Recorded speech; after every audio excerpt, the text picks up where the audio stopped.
So you think you can vote. A brief history of America's voting rights. What should you be doing? Everybody should have this note sheet opened up, and this is what we're going to be filling in as we go. So I would make sure you go down to the bottom of the page in Canvas and open this before you start. The early years. When the colonists came over from England, they brought many of the English political laws and customs with them. In most of the 13 colonies, only adult white males that owned land, usually at least 50 acres, could vote. Many people believed that landowners were the only ones responsible enough to make political decisions. This left poor white men, women, American Indians, and Africans, free and slave, out of the voting process. Independence and the vote. The framers of the Constitution couldn't agree on who should have the right to vote. They gave each state the power to decide what its own voting rights would be. Do you recognize anyone in this image?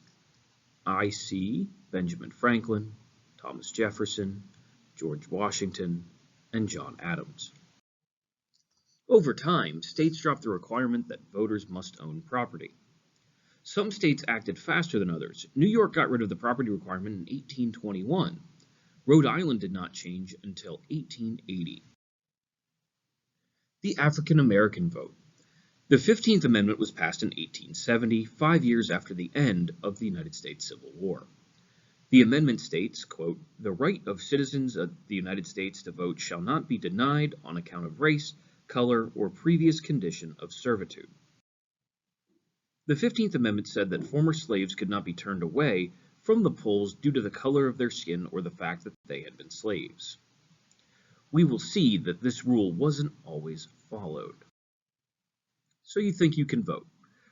The year is 1915. I am a single African-American man living in Chicago, Illinois. Yes, you would be able to vote. So it's after the passage of the 15th Amendment, and it's in Chicago, a northern city, so most likely that individual would be able to vote. The women's vote. Women gained voting rights after a long, hard fight. Wyoming gave women the vote in 1869, but it took the work of Susan B. Anthony, Elizabeth Cady Stanton, and many others to get the job done on a national level.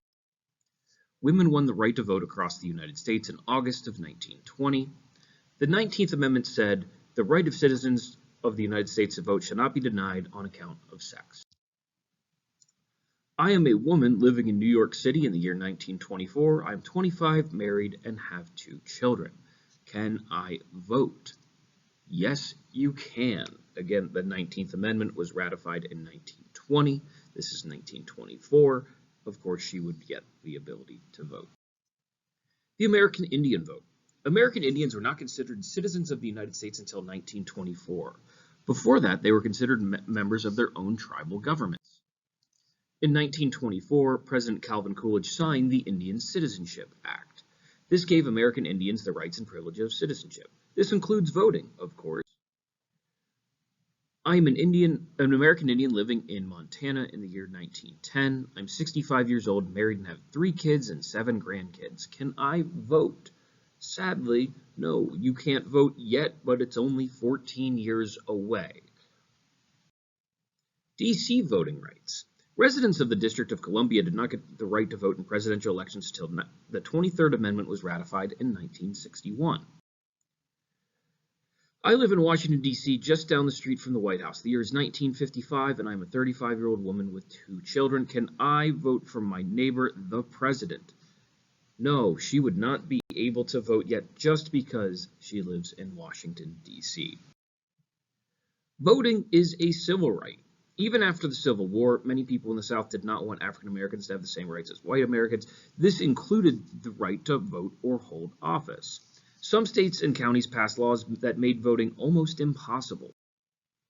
So there were many barriers to the African American vote. States and individual counties used many different methods to prevent African Americans from voting.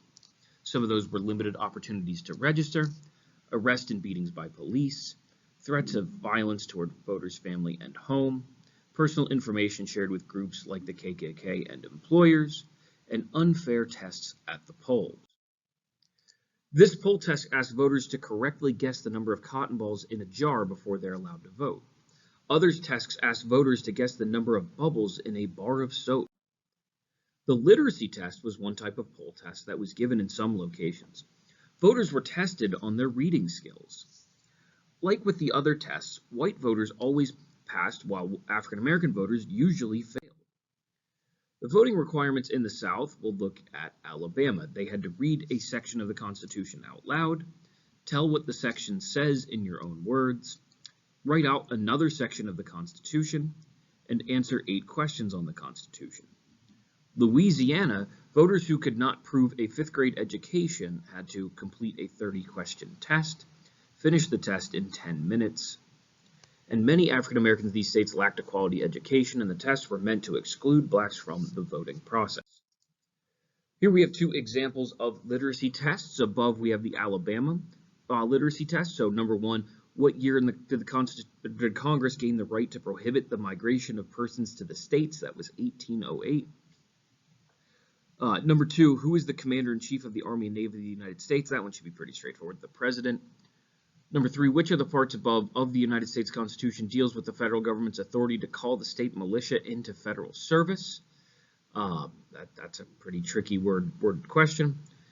The President is forbidden to exercise his authority of pardon in cases of, and it would be a blank, and that's impeachment. The Louisiana ones are quite interesting. Number 20, spell backwards forwards. Number 21, print the word vote upside down but in the correct order. Number 2, place a cross over the 10th letter in this line, a line under the first space in this sentence, and a circle around the last in the second line of this sentence. Again, these questions were all designed to make it just about as tricky as possible to actually get the correct answer. The grandfather clause stated that you only had the right to vote if your grandfather also had the right to vote. The poll tax required voters to pay for the ability to vote. Many Southern African Americans were poor sharecroppers that were heavily in debt to landowners, and while $1.50 doesn't sound to be too extreme in 1932, that ends up being about $23 today. So I am a 22-year-old African American living in the Deep South in 1948. I work in the cotton fields and cannot read or write. Well, based on some of the obstacles we've talked about, it's not likely that you would be able to vote. The Civil Rights Movement. Over time, more and more people demanded civil rights for all Americans. The marches, speeches, sit-ins, freedom rides, and activities all added up to what we know as the Civil Rights Movement. Voting laws changed. The 24th Amendment was added to the Constitution in 1964. It banned the use of poll taxes in elections. Can you name the 2 people in this image? One, you should be able to get pretty easily. I'd be surprised if you know the second.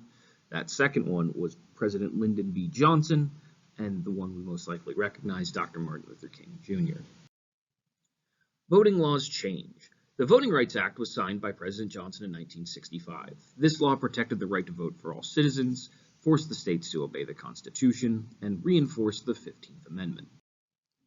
Changing the voting age. In the 1960s and 1970s, thousands of young men were drafted to fight in the Vietnam War. Many were too young to vote. The 26th Amendment was passed in 1971. It says the right of citizens of the United States who are who are 18 years of age or older to vote shall not be denied on account of age.